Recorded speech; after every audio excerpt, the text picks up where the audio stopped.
जय श्री राम। आप सभी का हार्दिक स्वागत है। अब आइए, ये पूरा प्लॉट है, देख लो आप अच्छे से। ये पूरा प्लॉट है और ये मंदिर यहाँ पे बनेगा क्योंकि भगवान राम का जन्म ही यहीं हुआ। तो इसी जगह पर बिल्कुल जहाँ उनका जन्म हुआ वहीं पर उनकी मूर्ति विराजमान होगी।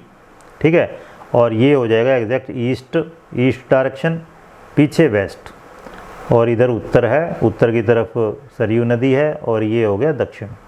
दक्षिण में देखा जाए ज़्यादा खुला है। अब आप अगर पूरे कॉम्प्लेक्स को देखो, दक्षिण में बहुत ज़्यादा खुला है, उत्तर में बहुत कम है। ठीक है, पूर्व में थोड़ा ज़्यादा है केवल इसके हिसाब से, ले इतने के हिसाब से, और पश्चिम में बहुत कम है। तो ये मेरे अपने विचार से धीमे धीमे इनको ये जगह ऑक्यूपाई करनी पड़ेगी, एक्वायर करनी पड़ेगी या ख़रीदनी पड़ेगी लोगों से, और ताकि ये रेगुलर शेप का हो जाए प्लॉट। अब आओ इसको समझो, नए वाला जो आज की डेट में मिल रहा है, ठीक है ना, नक्शा इनका क्या कहाँ क्या होगा। ये मंदिर हो गया जी, ये मंदिर क्या रेक्टेंगुलर हो गई है। देखो ये पेरीफेरी एनक्लोज़र, ठीक है, जो पहले यहाँ से कटे हुए कोने दिखाए जा रहे थे तो वो इन्होंने मॉडिफाई कर दिया, चेंज कर दिया। अब ये मंदिर हो गया मुख्य, ईस्ट की तरफ है इधर श्री राम मंदिर। ये सीता रसोई यहाँ पर। अब सीता मैया किधर हो गई, राम जी के लेफ़्ट की तरफ, ये सीता रसोई दे दी। यहाँ पुजारी स्टाफ का आवास दे दिया। स्टाफ का आवास कहाँ हुआ, अगर इसको मैं डायरेक्शन लूँ तो इधर नॉर्थ है, पीछे वेस्ट है, तो नॉर्थ वेस्ट में हो गया। नॉर्थ वेस्ट में जो नौकर चाकर बेस्ट कहे गए हैं, नौकर चाकर घर के भी, गाय भैंस, आपकी गाड़ी, वो सब नॉर्थ वेस्ट में बढ़िया कही गई हैं। तो देखो ये पुजारी स्टाफ की जगह यहाँ दे दी है क्योंकि वो इस मंदिर के नौकर चाकर हैं। ठीक है, फिर इधर गौशाला भी दे दी, और गौशाला भी सिंबॉलिक है, केवल 5-7 गाय वो यहाँ पे रहेंगी। तो ये माना जाता है कि गाय बछड़े वो किसी भी वातावरण को पवित्र कर देते हैं, तो यहाँ पर दे दिए। ये देखो नॉर्थ में यज्ञ स्थल दे दिया है, इधर यहाँ सिक्योरिटी रहेगी। ये हनुमानगढ़ी रोड है, हनुमान जी का गढ़ था, गढ़ी छोटा गढ़ मतलब छोटा किला था कभी उस समय में, त्रेता युग में। ठीक है, तो ये रोड जा रहा है तो रोड से लोग आएंगे या ट्रैफिक आएगा मान लो इधर से भी, तो यहाँ पे इसलिए सिक्योरिटी की जगह दे दी है ये। ठीक है, और इस दरवाजे को कह दिया हनुमंत द्वार। ठीक, अब यहाँ देखो ये सेंट्रलाइज्ड वाटर फिल्टर प्लांट है। अगर मंदिर को, मैंने को बताया था ना, बीच में मैं खड़ा हो जाऊँ, अगर 4 पार्ट में डिवाइड करो, ये सारा एरिया ये कौन सा है, नॉर्थ ईस्ट। ईशान में ईशान्याम देवता गेहम, ऐसे कहा ना, पूर्वस्याम स्नान मंदिरम। ईशान में फिर पीने का पानी भी बढ़िया बताया है। तो ईशान में ये सेंट्रलाइज्ड वाटर फिल्टर प्लांट लगा दिए इन्होंने, देखा जाए तो बढ़िया एक हिसाब से। फिर यहाँ पर ईशान में ही खुली जगह थी बाहर, तो मल्टी लेवल पार्किंग, और छत पे सोलर पैनल लगा दिए यहाँ पर। ठीक है, मतलब एकदम एनवायरनमेंट फ्रेंडली इलेक्ट्रिसिटी जनरेशन हो गया। यह जन सुविधाएँ दे दी बाहर, मेन टेम्पल कॉम्प्लेक्स के बाहर हैं ये। तो ये मेन द्वार हो गया, ये संपर्क मार्ग, इधर से ऐसे आएंगे और इस तरह मंदिर में जाएंगे, और यही कनेक्ट कर दिया इधर हनुमानगढ़ी रोड से। ठीक है, पहले हनुमानगढ़ी रोड से ही आते थे लोग इसमें, और वो इतने ज़्यादा आ नहीं पाते थे। अब ये मेन रोड जो है, ये वाला रोड, इसको बहुत चौड़ा किया जा रहा है ताकि लोग ज़्यादा से ज़्यादा इसमें आ सकें। अब आ जाओ आप इधर, श्री राम मंदिर हो गए जी। यहाँ शेषावतार मंदिर यहाँ होगा। शेषावतार मंदिर भगवान राम के किधर हो गया, राइट में। शेषावतार माने गए हैं, जो लक्ष्मण हैं वो शेष के अवतार माने गए हैं। जिस शेष सैया पर भगवान विष्णु विराजमान रहते हैं, तो ये माना गया है भगवान त्रेता युग में जो लक्ष्मण जी थे वो शेष के अवतार थे, शेष नाग जो हैं उनके, और वो रहते हैं भगवान राम के दाईं तरफ, दाएं हाथ हैं वो। तो उनका मंदिर यहाँ बनेगा। ठीक है, ये प्रसादम, रसोई के लिए प्रसाद यहाँ पर, यह स्टोर रूम दे दिया, जन सुविधाएं दे दी, सरयू द्वार दे दिया इधर, public library, museum. Exact location नहीं है ये, मोटा मोटा अखबार का है, तो मोटा मोटा आइडिया मिल जाएगा आपको। ये सत्संग भवन दे दिया है, लेजर शो की जगह होगी, अमृत कुंड, ठीक है, बिल्कुल बीच में नहीं होना चाहिए, मैंने बताया। हनुमंत मुक्त आकाश, खुली जगह है ये, यहाँ पर जन सुविधाएं दे दी, गेस्ट हाउस दे दिया है, एडमिन ब्लॉक होगा, इस तरह प्रसादालय, मतलब जहाँ आप खाना खा सकेंगे, प्रसाद पा सकेंगे। इधर सिक्योरिटी कंट्रोल रूम दे दिया, देखो एंट्री पे ही, एंट्री से लेफ़्ट की तरफ दे दिए, यहाँ इधर एंट्री करते हो, यहाँ राइट की तरफ है ये। या यादगार, मतलब कुछ भी सामान आपने लेना है तो वो सब इस तरह से बहुत सारी चीज़ें यहाँ पे सुविधाएं दी हैं, लेकिन ये एग्जैक्ट नहीं है। अब आइए पहले इसको देखो। अब राम मंदिर जो 5 इसमें मंडप बन गए हैं, पहले केवल 2 थे, पहले नृत्य और गूढ़ मंडप थे, अब 5 हो गए हैं। अब ये रंग मंडप जोड़ दिया आगे, और जो गूढ़ मंडप है उसके दाएं बाएं तरफ इधर 2 मंडप और जोड़ दिए। तो इसको देखोगे आप देखो आकृति कैसे लगती है इसकी, एकदम से जिस तरह गरुड़ पर भगवान विष्णु का वाहन है ना गरुड़, भगवान विष्णु गरुड़ पर सवार हो, बिल्कुल ऐसे लग रहा है। देखो आप मंदिर को, एकदम दूर से आप देखते हो बिल्कुल ऐसे लगता है। ये पंख है जैसे, और ये बिल्कुल भगवान विष्णु बैठे हैं गरुड़ पर विराजमान। तो इसमें अब थोड़ा सा आइडिया लो।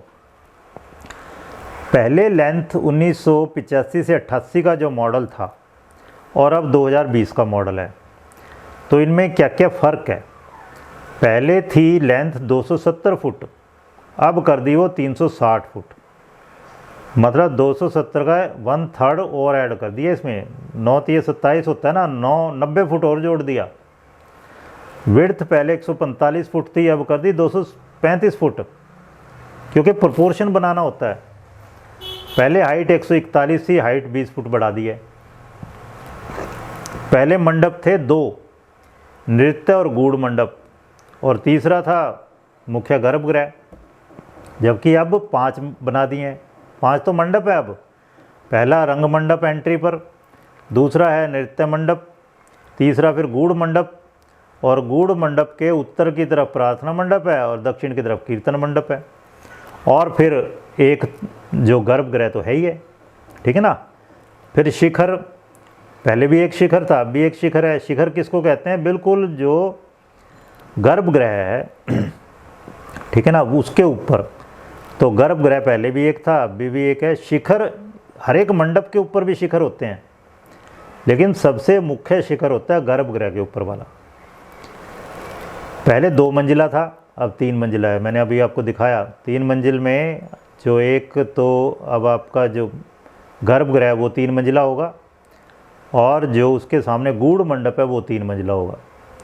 कॉलम्स, पहले जो स्तंभ थे 212 थे, पहली मंजिल पर 106, दूसरी मंजिल पर 106, लेकिन अब वो कभी कहे जा रहे हैं 360 होंगे, कभी कहे जा रहे हैं 366 होंगे। लेकिन मैं ये बता दूँ, स्तंभ की संख्या हमेशा सम होनी चाहिए, 2 4 6 8 इस तरह से। ऑड नंबर नहीं होनी चाहिए, विषम संख्या नहीं होती, कभी भी शुभ नहीं माना जाता वो मंदिर वास्तु में। एरिया पहले था 47,000 स्क्वायर फीट, अब 57,000 स्क्वायर फीट। अब ये कहा जा रहा है कि 10 एकड़ पर मंदिर बनेगा, और बाकी जो बची ज़मीन है लगभग 57 एकड़, उसमें मंदिर परिसर वो बनेगा।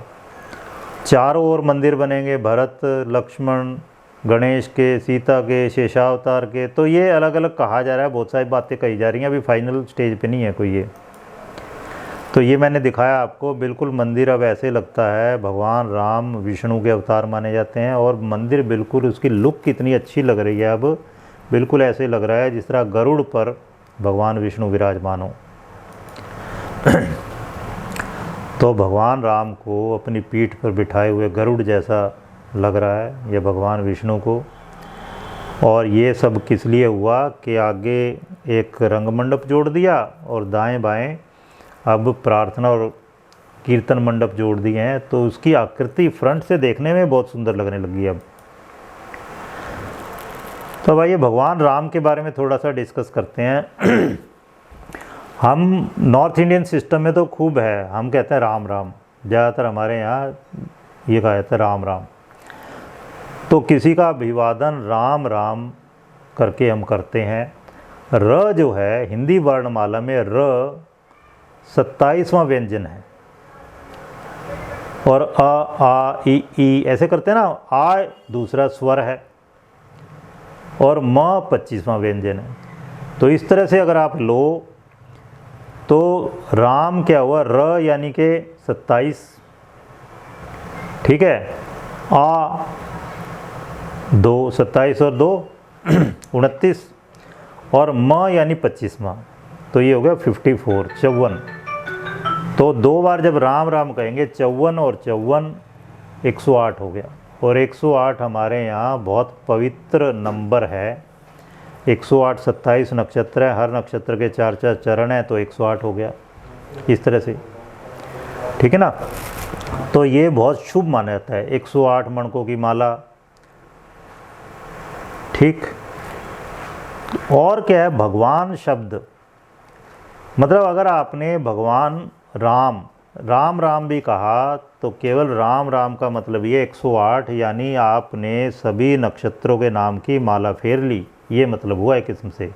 सभी नक्षत्रों के सभी स्वर और व्यंजन उनसे कनेक्टेड है ये सब, मतलब 27 नक्षत्र, हर एक नक्षत्र के 4 चरण 108, और उनको कनेक्ट कर दिया हमने हिंदी वर्णमाला से।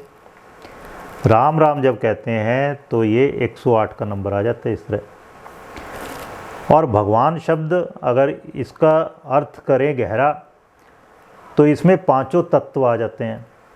भ यानी भूमि, अर्थ। ग है गगन यानी स्पेस एलिमेंट, आकाश तत्व। व है वायु, एयर। आ, व में जो आगे है ना, आ, व आ, वाह। आ क्या है, आग या अग्नि, फायर एलिमेंट। और न है नीर, जल तत्व। तो आप देखो इसमें भगवान शब्द में ही 5 तत्व भी आ गए। और राम जो शब्द है, राम में इसकी अगर हम न्यूमेरिकल वैल्यू निकालें तो 108 का अंक आ जाता है, जो कि बहुत ही पवित्र माना जाता है। और राम शब्द का गहरा अर्थ है रमन्ति इति रामः, जो रोम रोम में रहता है, जो समूचे ब्रह्मांड में रमण करता है, वो है राम। राम शब्द का मतलब श्री राम नहीं है, ये बता दूं मैं, श्री राम अलग है। आप देखो कई राम हुए हमारे यहाँ, परशुराम, श्री राम, बलराम, बाद में बलराम हुए। तो राम शब्द का मतलब है जो रोम रोम में रहते हैं, जो समूचे ब्रह्मांड में रमण करते हैं, वो है राम। और ये जिनका मंदिर बन रहा है ये है श्री राम, ठीक है। रम धातु से राम शब्द निष्पन्न होता है। रम धातु का मतलब है रमण करना, निवास करना, विहार करना। रमते कणे कणे इति रामः, जो हमारे कण कण में विराजमान है, जो पूरे ब्रह्मांड के कण कण में है, जो हमारे शरीर के रोम रोम में व्याप्त हैं, वो है राम। तो जो प्राणी मात्र के हृदय में रमण करते हैं, निवास करते हैं, इसलिए वो राम है। तथा भक्त जन उनमें रमण करते हैं, उनमें ध्यान लगाते हैं, ध्यान निष्ठ होते हैं, इसलिए भी वो राम है। तो हम हैं अंशी और राम है, हम है अंश, कण, पार्ट, और भगवान है अंशी, होल। जिस तरह आप कह लो कि अंशी है सूर्य, उसके अंश टुकड़े, वो है सब ग्रह, उनसे अलग टूट टूट के हो गए। इस तरह हम सब अंश हैं, पार्ट हैं। और भगवान है या राम है वो अंशी हैं। तो विष्णु जी के मुख्य 10 अवतार कहे गए हैं। सबसे पहला मत्स्य अवतार, मछली जो पानी में रहती थी। फिर कूर्म अवतार हुआ कछुए का, जो कि धरती पे भी आ गया। फिर वराह अवतार, जानवर बहुत हिंसक, वो धरती पे रहने लग गया केवल, लेकिन वो जानवर था अभी, उसमें वो उसमें अभी कोई ऐसे लक्षण नहीं थे मनुष्यों वाले, ठीक है।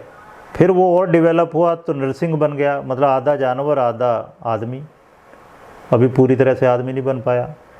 फिर वो वामन हुआ, मनुष्य बन गया, लेकिन अभी भी वो बौना है, पूरी तरह से विकसित नहीं हुआ। फिर परशुराम, परशुराम का अवतार आप देखो, यहाँ पे भी राम शब्द है पीछे, परशु पकड़ा हुआ है लेकिन वो बहुत हिंसक है परशुराम। फिर राम अवतार हुआ। तो राम अवतार क्या है, वो बहुत, हम कहते हैं मर्यादा पुरुषोत्तम, मर्यादा में रहे वो। भगवान कृष्ण ने गीता में कहा है राम है शस्त्र भृतामहम, शस्त्रधारियों में मैं राम हूँ। मतलब भगवान राम ने शस्त्रों का बहुत सोच समझ के प्रयोग किया, परशुराम की तरह अंधाधुंध नहीं किया। तो राम अवतार 7वें अवतार हैं। उसके बाद कृष्ण अवतार हुए, फिर बुद्ध को भी विष्णु का अवतार माना गया, और उसके बाद जो होगा वो कल की अवतार होंगे। तो भगवान राम 7वां अवतार हैं। और हमारे शरीर में भी 7 ही धातुएं हैं। आयुर्वेद के हिसाब से 7 धातुएं कही गई हैं शरीर में। अब ये बात करते हैं भव्य और दिव्य। बार बार ये कहा जा रहा है कि भगवान राम का मंदिर भव्य और दिव्य होगा। तो भव्य का क्या मतलब हुआ? भव्य यानी सुंदर, शानदार, आलीशान। जैसे हम कहते हैं भव्य स्वागत, भव्य इमारत। जैसे अब दिल्ली में अक्षरधाम टेम्पल है, लोटस टेम्पल है, तो ये भव्य इमारतें हैं। तो वास्तु में 5 भव्य वस्तुएं कही गई हैं, सुंदर वस्तुएं कही गई हैं। और उसमें सबसे पहले है सूर्य उदय। ऑल ओवर वर्ल्ड शुभ माना जाता है, सुंदर माना जाता है सूर्य उदय होना। एक नया जन्म हुआ, नए दिन का जन्म हुआ। फिर पुष्प को सुंदर माना गया है, और पुष्प में भी हमारे यहाँ पारिजात पुष्प है या कमल पुष्प है, अशोक का पेड़ है, अशोक का वृक्ष का पुष्प है, बहुत रेयर दिखता है वो। आम्र मंजरी है, कदम्ब के पुष्प हैं, ये बहुत सुंदर माने गए हैं और ये लगाए जाएंगे। ये जो राम मंदिर बन रहा है इसमें ये सभी पुष्प लगाए जाएंगे। फिर शिशु को सुंदर कहा गया है। कोई भी बच्चा, किसी भी जानवर का चाहे बच्चा हो, किसी भी पशु पक्षी का हो, और ये तो भगवान राम के शिशु रूप की पूजा होगी। यहाँ पर राम लला का मंदिर बन रहा है ये, तो फिर भव्य वाली बात आ गई। कोई भी मुख, कोई भी मनुष्य है, पुरुष स्त्री, सुंदर है जो, उसको भी भव्य माना गया है। और यहाँ तो शिशु रूप की ही पूजा होगी दोबारा से फिर से। और कोई भी वास्तु सम्मत निर्माण है उसको भी सुंदर माना गया है। और ये राम मंदिर बनाया जा रहा है, काफ़ी हद तक वास्तु के प्रिंसिपल इसमें लगाए जा रहे हैं। तो आप देखो भव्यता वाली बहुत सारी बातें इसमें आ रही हैं। और दिव्य क्या है? दिव्य यानी प्रकाशवान, दिव्य धातु से निकला है, जो देदीप्यमान है, जो दैवीय है, जो तेज से भरा हुआ है, तेजोवान है, वो है दिव्य। जो बहुत ही बढ़िया, बहुत ही अच्छा हो, परलोक से संबंध रखने वाला हो। क्योंकि भगवान राम विष्णु के अवतार हैं और ये माना जाता है उनकी पूजा प्रार्थना से व्यक्ति मुक्त हो जाता है। तो इस मंदिर का सीधा रिलेशन दिव्यता से भी है। दिव्य शब्द इंग्लिश में देखो डिविनिटी, डिवाइन, ठीक है। तो भव्य और दिव्य मंदिर होगा और इसमें राम लला की मूर्ति स्थापित होगी। 2 मूर्तियां स्थापित होंगी बल्कि। और मूर्ति जो मंदिर में स्थापित की जाती है उसको कहते हैं विग्रह। एक तो है ग्रह और एक है विग्रह। तो भारतीय प्राचीन जो परंपरा है उसमें ग्रहों और देवताओं की मूर्तियों का आपस में बहुत गहरा संबंध है। प्लेनेट जो इंग्लिश का शब्द है उसको संस्कृत में कहा जाता है ग्रह, और उसका शाब्दिक अर्थ है पकड़ना, या जो प्राप्त करता है, पकड़ता है। आयुर्वेद में एक होता है आदान काल, शिशिर, वसंत, ग्रीष्म, 3 ऋतुओं में ये माना जाता है हमारा रस चूसता है वातावरण। या सूर्य प्रकृति का रस चूस लेता है, बल्कि पकड़ लेता है, चूस लेता है। जबकि ये 3 जो ऋतुएं हैं, वर्षा, शरद, हेमंत, इसमें इसको विसर्ग काल कहा गया है। इसमें पोषण मिलता है। अब आजकल देखो हम ज़्यादा से ज़्यादा खा पी सकते हैं, ग्रोथ इन दिनों में ज़्यादा होती है। तो संस्कृत में जो मूर्ति है उसको कहते हैं विग्रह। विग्रह मतलब जो ग्रहों से शक्ति प्राप्त करता है पहले तो, फिर उसको आगे प्रसारित करता है, फैला देता है, बांट देता है। तो मूर्ति विग्रह है। ग्रह क्या है? टू कैच होल्ड ऑफ, पकड़ना। ग्रह जो पकड़ता है, खींच लेता है, और विग्रह क्या है? जो प्रसारित करता है। तो मूर्तियाँ मंदिरों में प्राण प्रतिष्ठित होती हैं, उसमें एनर्जी है और वो पर्टिकुलर टाइप की एनर्जी दे रही है। और हर एक दिशा के अलग अलग हमारे यहाँ ग्रह हैं। जिस तरह ईशान दिशा का ग्रह कौन है? बृहस्पति। और यहाँ के दिग्पाल ईश या सोम है। पूर्व दिशा का ग्रह कौन है? सूर्य। यहाँ के दिग्पाल इंद्र हैं। इस तरह हर दिशा के दिग्पाल हैं और ग्रह हैं, और वो उसी दिशा में स्थापित किए जाते हैं। तो 8 दिशाओं में राज करने वाले ग्रह अपनी अपनी दिशाओं में संबंधित स्थित देवताओं को शक्ति संचारित करते हैं। जो ग्रह हैं आकाश मंडल में 8 ग्रह मान लो, वो शक्ति संचारित करेंगे। जिस तरह राहु किसको शक्ति देगा? नैऋत्य में जो उसका विग्रह स्थापित होगा मान लो। सूर्य किसको शक्ति देगा? पूर्व में स्थित इंद्र को। इस तरह से तो संचार उपग्रह आप देखो, धरती के उपग्रह छोड़े हुए हैं, या नेचुरल कौन सा है? चंद्रमा। तो यहाँ से ऐसे सोचो, धरती से रेडिएशन भेजी जाती हैं, जो सैटेलाइट बाहर धरती की परिक्रमा कर रहा है उस तक, फिर आगे वो आगे उसको प्रसारित कर देता है। मान लो धरती पे एक तरफ भारत है, एक तरफ यूएसए है। यूएसए में कोई एंटीना है, वहाँ से रेडिएशन जा रही हैं ऊपर, जो सैटेलाइट है उस सैटेलाइट से फिर भारत में आ सकती हैं वो। लेकिन क्योंकि धरती अपने आप में गोलाकार है तो डायरेक्ट नहीं जा सकती वो रेडिएशन।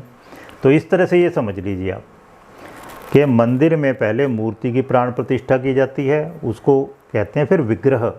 और फिर आप और हम वहाँ जा रहे हैं प्रार्थना करने के लिए, वो एनर्जी लेने के लिए, भगवान से वरदान पाने के लिए। तो वो विग्रह हमें एनर्जी दे रहा है। ठीक है। तो सूर्य भगवान,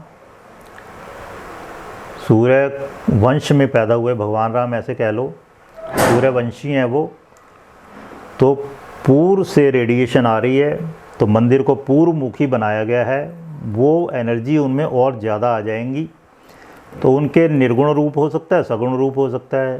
निर्गुण क्या है? केवल पूर्व की तरफ फेस करके बैठ जाओ आप सुबह सुबह, तो आपको वो ऊर्जा मिलनी शुरू हो जाएगी। और सगुण रूप क्या है? भगवान राम का जाके पूजा करो, ध्यान करो, तो वो खुद पहले ही एनर्जाइज हुए हैं। सुबह सुबह तो आपको बैठना पड़ेगा पूर्व में फेस करके, लेकिन मंदिर में किसी भी वक्त जाओगे तो वहाँ से वो सुबह वाली, पूर्व वाली जो रश्मियाँ हैं वो आपको मिल जाएंगी। मंदिर में किसी भी वक्त जाएंगे, ये मतलब है। जिस तरह ऐसे समझो कि बिजली है, आपको सुबह सुबह मिल रही है 1 घंटा, या शाम को, या पानी का कह लो, चलो दिल्ली में पानी से ज़्यादा समझ जाओगे आप। 1 घंटा पानी आता है सुबह, तो आप क्या करते हो? उसको स्टोर कर लिया टंकी में ऊपर, फिर आप दिन भर उसको यूज़ कर रहे हो। इसी तरह मंदिर में जो विग्रह स्थापित है, जो मूर्ति स्थापित है, वो पर्टिकुलर दिशा के गुणों से चार्ज्ड है। पहले से ही है उसमें वो एनर्जी चार्ज हो चुकी, वो हर वक्त दे रही है वो अपनी ऊर्जा उस दिशा वाली। ये मतलब है सीधा। तो अगर आपने प्रकृति की पूजा करनी है, डायरेक्ट सुबह सुबह बैठ जाओ पूर्व की तरफ फेस करके, खुले में। केवल घर के अंदर पूर्व की तरफ फेस करने से बात नहीं बनेगी। खुले में, पार्क में बैठो, ग्राउंड में बैठो, जिस तरह पूर्व आपका ज़्यादा से ज़्यादा खुला हो। तो ये हो गई निर्गुण उपासना। और सगुण उपासना क्या है? फिर जो मंदिर ईस्ट फेसिंग है वहाँ पर मूर्ति की पूजा करिए, तो वो आपको उस डायरेक्शन के गुण, ऊर्जा मिल जाएगी। तो रामलला विराजमान, विष्णु के अवतार राम का शिशु रूप हैं, वो मंदिर के मुख्य देवता हैं।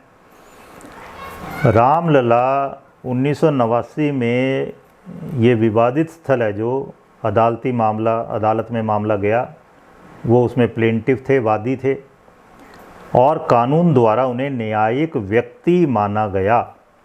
कानून में देवता नहीं मानते वो किसी को। और वास्तु पुरुष की अवधारणा है वास्तुशास्त्र में। वास्तु पुरुष, स्पेस पर्सनिफाइड, गॉड नहीं माना जगह को, और कानून में भी भारत में न्यायिक व्यक्ति माना है। वादी जो भी होता है उसको भगवान नहीं, मनुष्य माना जाता है, तो उनको न्यायिक व्यक्ति माना गया, जुडिशियल पर्सन। उनका प्रतिनिधित्व किया था वीएचपी के वरिष्ठ नेता त्रिलोकीनाथ पांडे ने, और उनको रामलला का सबसे करीबी मानवीय मित्र माना गया। जिस तरह कोई भी बच्चा है उसकी तरफ से उसके पेरेंट्स केस लड़ते हैं और पेरेंट्स की तरफ से वकील लड़ता है, तो इस तरह से उनका ह्यूमैनिटेरियन फ्रेंड माना गया रामलला का सबसे क्लोजेस्ट त्रिलोकीनाथ पांडे जी को।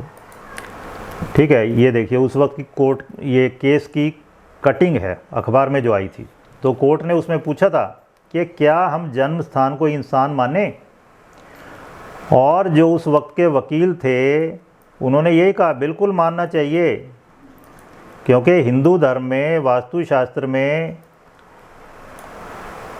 सुप्रीम कोर्ट ने ये बात पूछी थी। तो फिर जो के पराशरन थे रामलला विराजमान के वकील, उन्होंने यही कहा था किसी भी स्थान को हिंदू धर्म में पवित्र स्थान मानकर वहाँ पूजा अर्चना की जाती है। कोई भी जगह पवित्र हो सकती है, वो मानवीकरण है, स्पेस पर्सनिफाइड, वास्तु पुरुष। हर जगह मूर्ति की ज़रूरत नहीं होती। कोई नदी, उसकी भी पूजा होती है, सूर्य की भी पूजा होती है, जन्म स्थान है उसको भी कानूनी व्यक्ति का दर्जा दिया जा सकता है। ठीक है, कानूनी तौर पर जन्म स्थान को पक्षकार बनाया जा सकता है। और आप देखो यहाँ पर उत्तराखंड हाई कोर्ट ने तो गंगा नदी को भी जीवित व्यक्ति का दर्जा दे दिया था। तो इस तरह से उस वक्त बहुत बहस हुई थी।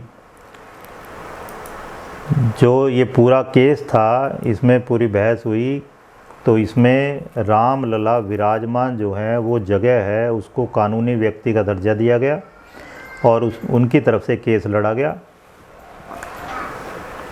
अब आइए इसी में हम बात कर रहे हैं, विग्रह की बात कर रहे हैं।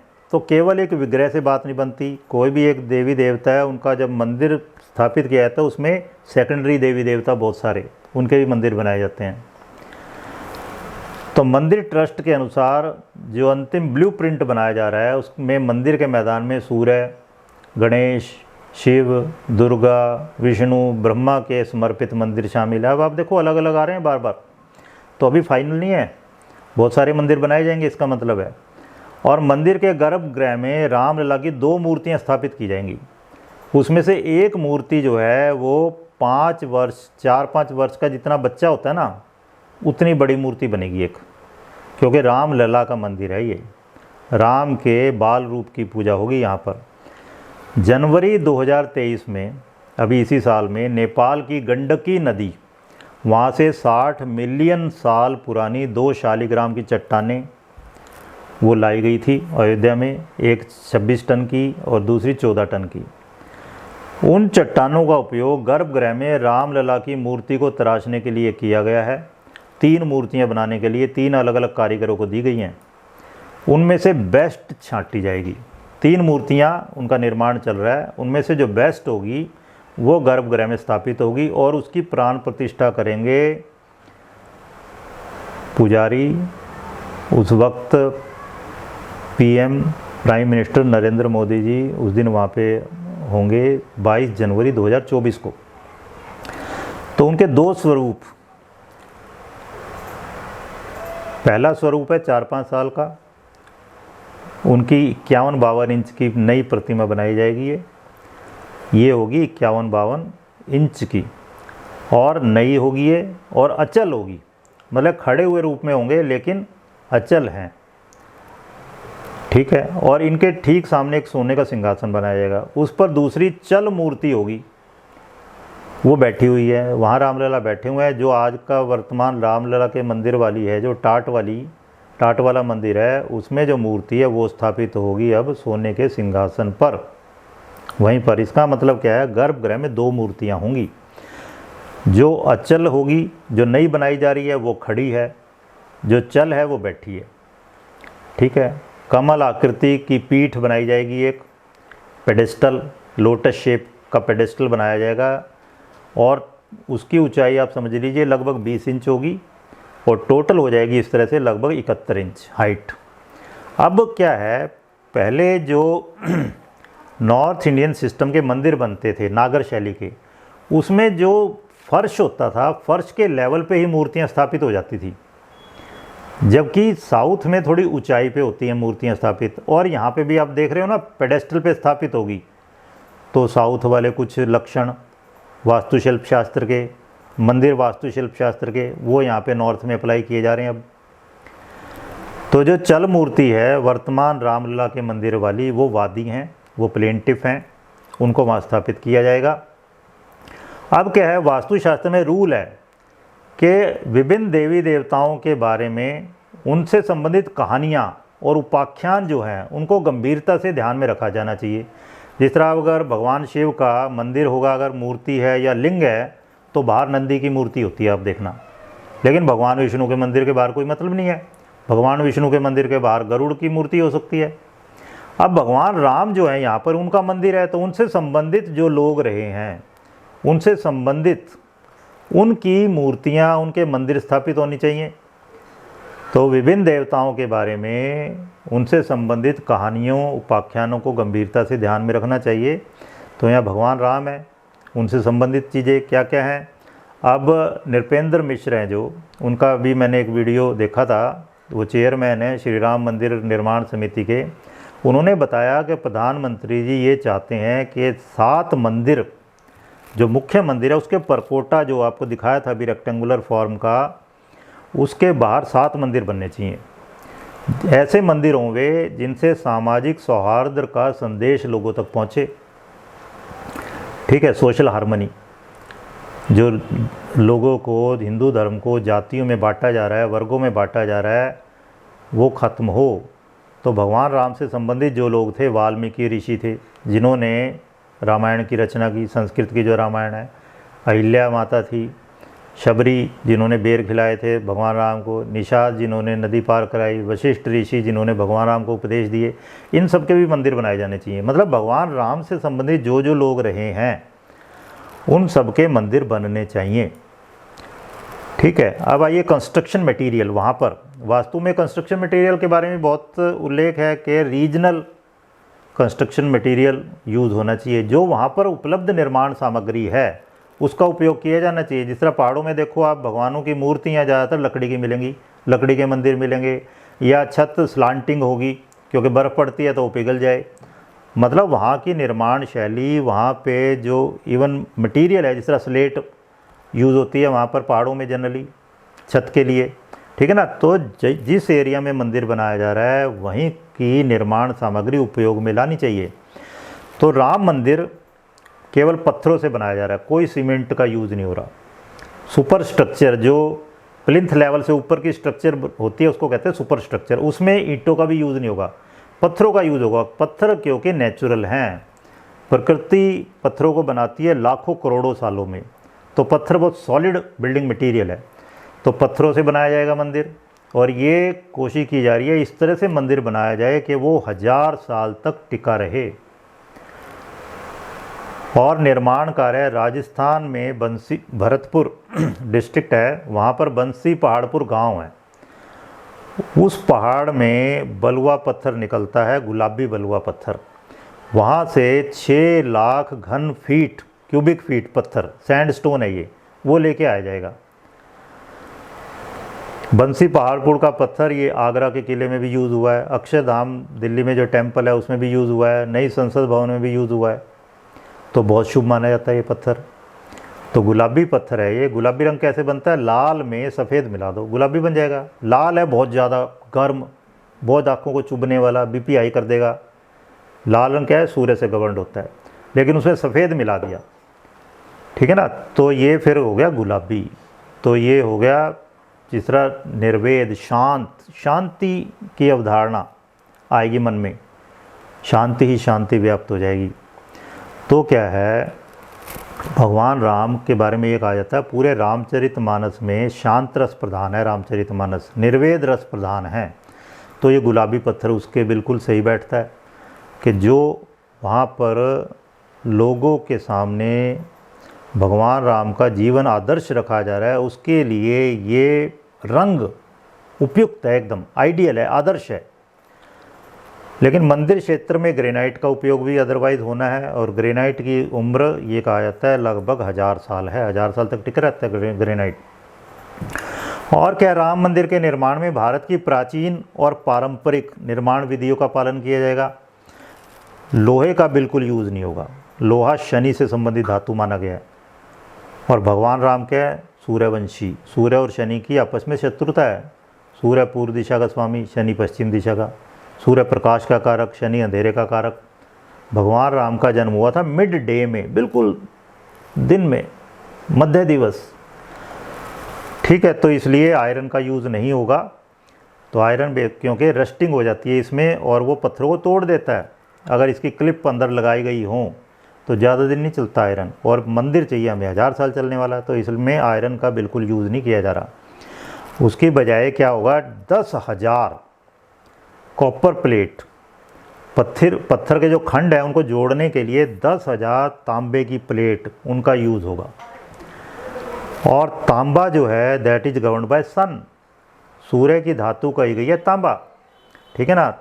तो तांबे की प्लेटें यूज़ होंगी, और हर एक प्लेट का साइज़ क्या, 18 इंच, मतलब 1.5 फुट लंबी, 30 मिलीमीटर मतलब 3 सेंटीमीटर चौड़ी, और 3 मिलीमीटर मोटी होंगी ये। 3 मिलीमीटर मतलब एक सूत कह देते हैं इसको, 1 इंच का 8वां हिस्सा, ठीक है। और ये अलग अलग एरिया से आई हैं, इंडिया के अलग अलग एरिया से आई हैं ये प्लेटें। तो इसलिए ये कहा जा रहा है कि ये तांबे की प्लेटें देश की एकता की प्रतीक होंगी, क्योंकि ये जोड़ेंगी पत्थरों को। तो इस तरह से पूरा इंडिया आपस में जुड़ेगा, सभी प्रांत आपस में जुड़ेंगे, सभी भाषाएं, संप्रदाय वो आपस में जुड़ेंगे। और फिर 1990 के दशक में नींव में उपयोग के लिए देश के अलग अलग हिस्सों से कई भाषाओं में श्री राम लिखी हुई 2 लाख ईंटें आई थी, उससे भी ज़्यादा ईंटें आई थी। उन सब का यूज़ होगा नींव में, नींव भरने में। सब स्ट्रक्चर कहते हैं इसको। प्लिंथ लेवल तक जो नीचे है वो सब स्ट्रक्चर है, प्लिंथ लेवल के ऊपर जो भी स्ट्रक्चर बनेगा वो पत्थरों से बनेगा, ओके। तो नीचे यूज़ होंगी वे सब ईंटें। फर्श में मकराना संगमरमर का प्रयोग होगा, इंडिया का ही संगमरमर है, इटली से नहीं आया कोई ये। तांबे का प्रयोग बता दिया आपको। लोहा सीमेंट का उपयोग नहीं होगा, केवल स्थानीय निर्माण सामग्री का उपयोग होगा, विदेशी निर्माण सामग्री का उपयोग नहीं है, ठीक है। और आजकल अभी आप लेटेस्ट इसमें पिक्चर देखेंगे तो मंडपों के नीचे फर्श पर संगमरमर की पच्चीकारी का काम चल रहा है, जिसको पिएत्रा ड्यूरा कहते हैं, ठीक है। संगमरमर में सेमी प्रेशस स्टोन्स वो जड़े जा रहे हैं, ये बहुत बारीक काम होता है। और मंदिर के अंदर संगमरमर का आवरण बनाया जा रहा है, मतलब पहले तो आपने जो सैंड स्टोन है वो लगा दिया, गुलाबी बलुआ पत्थर, उसके ऊपर मंदिर के अंदर मतलब गर्भगृह में, ठीक है ना, क्लैडिंग की जा रही है मार्बल की, और उस पर फूल पत्तियाँ बनाई जा रही हैं, बहुत सुंदर सुंदर आकृतियाँ बनाई जा रही हैं। अब निर्माण के लिए आप देखो मज़ेदार चीज़ देखो, इसमें लोहा पाइप के मचान बनाए जा रहे हैं, स्कैफोल्डिंग। मचान में तो लोहा यूज़ कर रहे हैं, उपकरणों में यूज़ कर रहे हैं लोहा, ड्रिल मशीन में लोहा यूज़ कर रहे हैं। लेकिन मज़ेदार चीज़ क्या है, अंदर कहीं भी लोहा परमानेंटली यूज़ नहीं होगा। तो हम बहुत बढ़िया इससे मैसेज ले सकते हैं, जिस तरह आजकल लोग प्लास्टिक का यूज़ कर रहे हैं अपना ओवन में। प्लास्टिक का यूज़ बाल्टियों के लिए और ड्रम्स के लिए, उनके लिए था। अब गर्म करने के लिए ज़रूरी थोड़ा था प्लास्टिक, वो तो कैंसर का कारक है, कैंसर बनाएगा। मतलब ये चीज़ें अब आप लोहे का यूज़ कर रहे हो मकान के निर्माण के लिए, मंदिर के निर्माण के लिए, मंदिर का अंग नहीं होना चाहिए वो, ठीक है ना। इस तरह कमल के बारे में कहा जाता है भाई वो कीचड़ से पोषण ले लेता है, लेकिन कीचड़ उसको व्याप्त नहीं होता, कीचड़ से वो संता नहीं है, गंदा नहीं होता, केवल वहाँ से अपना पोषण लेता है। तो इस तरह से लोहे का कम से कम यूज़ होना चाहिए घरों में।